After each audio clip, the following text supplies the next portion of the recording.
तक हमने MPPSC 2019 special test series पर चर्चा पूर्ण की। मुझे पूरा विश्वास है कि इसका लाभ आपको अवश्य मिला होगा। इसी प्रक्रिया को आगे बढ़ाते हुए अब हम टेस्ट पर चर्चा करेंगे। जैसा कि आप जानते हैं बच्चों कि विगत वर्षों में समसामयिकी से रिलेटेड काफ़ी सारे प्रश्न पूछे गए हैं और मुझे पूरी उम्मीद है कि इस वर्ष 2019 में भी ये प्रश्न आपको एग्जामिनेशन हॉल में देखने को मिलेंगे। इसी के महत्व को ध्यान में रखते हुए समसामयिकी से संबंधित प्रश्नों पर आज चर्चा करते हैं।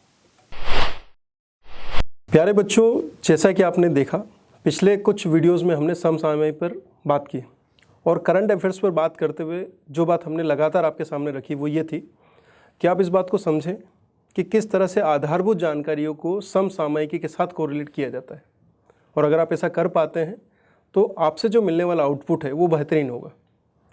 आप ज़रा गौर करें इस बात को कि आपको समझना होगा कि राज्य सरकार, केंद्र सरकार या कोई भी ऐसी सरकारी एजेंसी जो आपको रिक्रूट कर रही है वो आपसे ये नहीं चाहती कि आपको इतिहास का ज्ञान हो, ज्योग्राफी का ज्ञान हो। आप समझिए ये सारे विषय आपसे क्यों पढ़ने के लिए बात की जा रही है, क्योंकि वो चाहती है कि जब आप सेवा में रहें तब वर्तमान स्थितियों को आप इतिहास के साथ जोड़कर देख सकें, वर्तमान परिस्थितियों को या समस्याओं को या समाधानों को ज्योग्राफी के साथ, जब आपके सामने कोई ऐसी बात हो जो कि विज्ञान से रिलेटेड हो तब उसको सॉल्व कर पाए। इसी तरह की बात है प्रशासन में जाते हुए प्रशासनिक प्रणाली को समझना। जैसा कि आप जानते हैं कि भारत एक संसदीय व्यवस्था वाला राज्य है। इस पार्लियामेंट्री सिस्टम में अगर आप गौर करेंगे तो बहुत सारी संसदीय समितियों की बात की जाती है।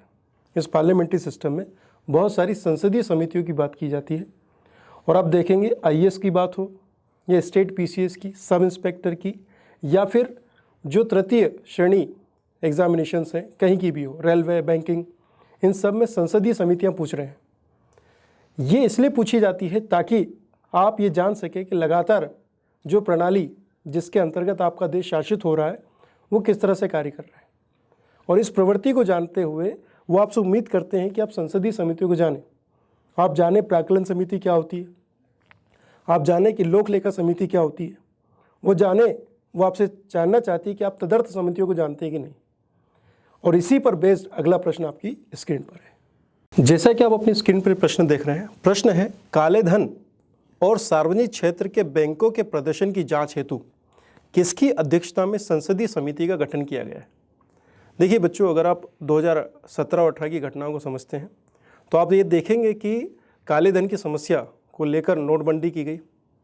नोटबंदी के साथ साथ आप ये देखेंगे नोटबंदी के पश्चात बहुत सारे ऐसे बैंकिंग थे प्राइवेट सेक्टर के और कुछ नेशनलाइज्ड बैंक जिन पर यह आरोप लगाया गया कि उन्होंने काले धन को सफ़ेद करने में अपनी भूमिका का निर्वाह किया। इन्हीं परिस्थितियों में ये बात संसदीय या कहें कि संसद में उठी और जब ऐसा उठा तब ये मांग की गई कि एक संसदीय समिति गठित की जाए ताकि काले धन तथा सार्वजनिक क्षेत्र के जो बैंक हैं उनके बीच अगर किसी प्रकार की साठगांठ है तो उसको दूर किया जा सके। जैसा कि आप जानते हैं कि काले धन और सार्वजनिक क्षेत्र के बैंकों के मध्य संबंधों को या फिर कहें कि गलत संबंधों की जांच के लिए एक समिति गठित की गई और इसके अध्यक्ष कौन थे? डॉक्टर मुरली मनोहर जोशी। अब मुरली मनोहर जोशी की अध्यक्षता में ये संसदीय समिति जो गठित की गई है, समिति क्या करेगी? काले धन और सार्वजनिक क्षेत्र के बैंकों के मध्य संबंधों की जांच पड़ताल करेगी। अब बात वही, ये तो समसामयिकी से प्रश्न हो गया। अब बात करते हैं कुछ फंडामेंटल्स की। जैसे कि आप देखते हैं कि प्राक्कलन समिति का अगर आप इतिहास देखेंगे तो सबसे पहली प्राक्कलन समिति स्वतंत्रता के पश्चात 1950 में गठित की गई थी, जॉन मथाई की सिफारिश के आधार पर। इसकी अध्यक्षता जो होती है, प्राक्कलन समिति की अध्यक्षता सामान्यतः सत्ताधारी दल का कोई व्यक्ति करता है। जैसे कि आप जानते हैं डॉक्टर मुरली मनोहर जोशी ऐसे ही व्यक्ति हैं। दूसरी बात यह है कि इसमें कितने सदस्य होते हैं, ये भी पूछा गया है। उत्तर मिलेगा 30। अब क्या ये 30 के 30 सदस्य लोकसभा से ही होंगे? तो उत्तर मिलेगा हाँ। प्राक्कलन समिति के कुल जो 30 सदस्य हैं उन सभी का निर्वाचन जो होता है वो लोकसभा से ही होता है और सत्ताधारी दल का कोई व्यक्ति इसका अध्यक्ष होता है। जैसा कि आप देख रहे हैं कि प्राक्कलन समिति डॉक्टर मुरली मनोहर जोशी की अध्यक्षता में गठित की गई। अब बच्चों बात यहीं तक नहीं है। अगर आप देखेंगे एक बहुत महत्वपूर्ण समिति है जिसको कहते हैं लोक लेखा समिति। अगर आप देखेंगे वर्तमान में जो लोक लेखा समिति है उसके अध्यक्ष हैं मल्लिकार्जुन खड़गे। मल्लिकार्जुन खड़गे आप सभी जानते हैं कि विपक्ष से हैं। और दूसरी बात, इसमें जो कि लोक लेखा समिति है, ये काफ़ी महत्वपूर्ण है। पूछा जाता है कि लोक लेखा समिति में कितने सदस्य होते हैं, तो इसमें कुल 22 सदस्य होते हैं, जिसमें 15 सदस्य लोकसभा से लिए जाते हैं और 7 सदस्य कहाँ से लिए जाते हैं, राज्यसभा से। तो इस प्रकार वर्तमान लोक लेखा समिति के अध्यक्ष हैं मल्लिकार्जुन खड़गे, जो कि विपक्ष के होते हैं। और ये परंपरा है जिसके अंतर्गत लोक लेखा समिति का अध्यक्ष विपक्ष से ही लिया जाता है। अब मैं आपसे उम्मीद करूंगा बच्चों कि आप संसदीय प्रणाली के अंतर्गत जो अन्य समितियां हैं उनके विषय में भी जानकारी एकत्रित करें। और ऐसा करने पर आप पाएंगे कि IAS हो, स्टेट PCS हो या फिर कोई तृतीय श्रेणी कर्मचारी परीक्षाएं हो, उनमें आपको ये प्रश्न मिलेंगे जिसको आप सही कर सकते हैं।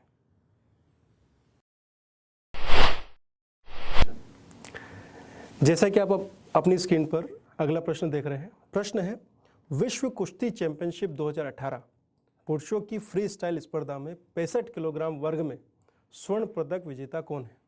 ऑप्शन है Sushil Kumar, option B Bajrang Punia, option C Narsingh Yadav और option D Takuto ओतोगुरो।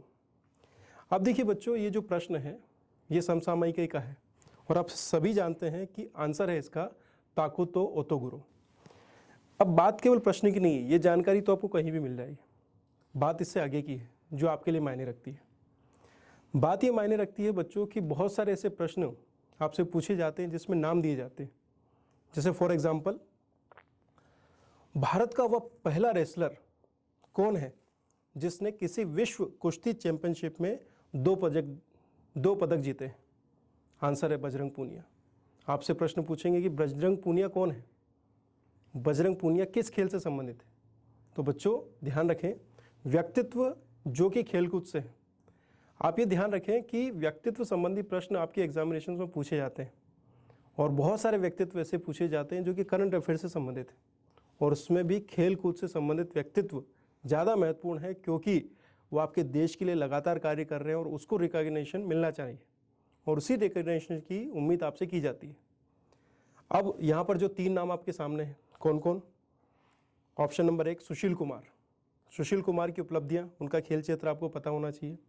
Bajrang Poonia और उनका खेल क्षेत्र, उनकी उपलब्धियाँ आपको पता होना चाहिए। नरसिंह यादव, उनका क्षेत्र और उनकी उपलब्धियाँ आपको पता होनी चाहिए।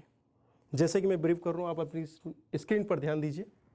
आप सभी जानते हैं कि बजरंग पूनिया विश्व कुश्ती चैंपियनशिप में 2 पदक जीतने वाले पहले भारतीय रेसलर हैं। जैसा कि आप जानते ही कि वर्ष 2018 में बजरंग पूनिया ने गोल्ड कोस्ट ऑस्ट्रेलिया में आयोजित 21वें राष्ट्रमंडल खेलों में तथा इंडोनेशिया में आयोजित 18वें एशियाई खेलों में स्वर्ण पदक जीते हैं। मैंने पिछले वीडियोस में आपको बताया था, यह प्रश्न आपसे फिर पूछा जा सकता है कि 21वें राष्ट्रमंडल खेल कहाँ पर हुए? आंसर मिलेगा आपको गोल्ड कोस्ट ऑस्ट्रेलिया। आपसे पूछा जाएगा कि 18वें एशियाई खेल कहाँ पर आयोजित किए गए? आंसर आपको देना है इंडोनेशिया। इसके अतिरिक्त जो जानकारी आपके लिए महत्वपूर्ण है बच्चों, वो क्या है कि विश्व कुश्ती चैंपियनशिप में भारत के लिए स्वर्ण पदक जीतने वाला एकमात्र रेसलर जो है वो है सुशील कुमार, जिन्होंने वर्ष 2010 में 66 किलोग्राम भार वर्ग में स्वर्ण पदक जीता था। तो इस प्रश्न के चारों ऑप्शन आपके लिए महत्वपूर्ण है। अब ताकुतो ओतोगुरो की बात कर लेते हैं। आप सभी जानते हैं कि वर्ष 2018 की जो विश्व कुश्ती चैंपियनशिप थी वह हंगरी के बुडापेस्ट में हुई थी और वहाँ पर हमारे बजरंग पूनिया फाइनल तक पहुँचे थे। फाइनल में जापान के ताकुतो ओतोगुरो, ध्यान दीजिए जापान के हैं ये, जापान के ताकुतो ओतोगुरो ने उन्हें पराजित किया। इस प्रकार 2018 की विश्व कुश्ती चैंपियनशिप में बजरंग पूनिया को स्वर्ण पदक नहीं मिला बल्कि मिला रजत पदक, जबकि स्वर्ण पदक किसने जीता? ताकुतो ओतोगुरो ने, जो कि जापान से। आपसे ये भी पूछा जा सकता है कि किस किलोग्राम वर्ग में यह कुश्ती हुई थी, तो आंसर मिलेगा आपको 65 किलोग्राम वर्ग। तो इस प्रकार बच्चों ये प्रश्न काफ़ी महत्वपूर्ण है। मैं इस प्रश्न के एग्जाम्पल के माध्यम से आपको ये बताना चाहता हूँ कि किस तरह से आप खेलकूद से संबंधित समसामयिकी को तैयार करें। अगले प्रश्न पर चर्चा करते हैं। जैसा कि आप अपनी स्क्रीन पर ये प्रश्न देख रहे हैं, तीसरे हिंद महासागर सम्मेलन जो कि 2018 में हुआ था, उसका आयोजन स्थल कौन सा है? ये प्रश्न आपके सामने। ऑप्शन क्या क्या है? बैंकॉक, दूसरा ऑप्शन है हनोई, तीसरा है नई दिल्ली और चौथा है मनीला। आप सभी जानते हैं बच्चों कि अगस्त 2018 में वियतनाम की राजधानी हनोई में तीसरा हिंद महासागर शिखर सम्मेलन आयोजित किया गया था और इसमें आपसे पूछा जा सकता है कि सम्मेलन में भारत का प्रतिनिधित्व किसने किया था, और आपका आंसर होगा सुषमा स्वराज ने। अब बच्चों देखिए, करंट अफेयर्स को ज्योग्राफी से कैसे रिलेट करना है, तो आप ये ध्यान रखें कि जैसे वियतनाम की राजधानी हनोई, जहाँ पर तीसरा हिंद महासागर सम्मेलन हुआ, अब आपसे उम्मीद की जाती है कि दक्षिण पूर्व एशियाई राष्ट्रों और उसकी जो ज्योग्राफी है उससे आप गो थ्रू हो जाएं। वहाँ के जो पासेस हैं उसको देख लें, आप जो जल संधियाँ हैं उनको देख लें, जो नदियाँ हैं उनको देख लीजिए, और अगर कोई महत्वपूर्ण स्थान है जैसे कि हनोई, उसके बारे में बेसिक जानकारी ले लीजिए। ये चीज़ें आपसे एग्जामिनेशन में पूछी जा सकती है। बहरहाल जो प्रश्न आपके सामने है कि तीसरे हिंद महासागर सम्मेलन का आयोजन स्थल कौन सा है, आंसर होगा आपका हनोई। कब आयोजित किया गया? अगस्त 2018।